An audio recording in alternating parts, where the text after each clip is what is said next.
and all flesh shall see the salvation of God. May God bless you. Amen.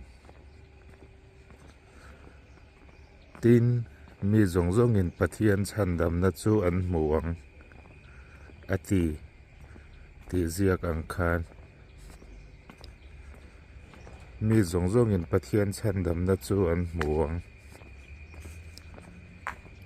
lalpan malsawm che rawh se. Amen.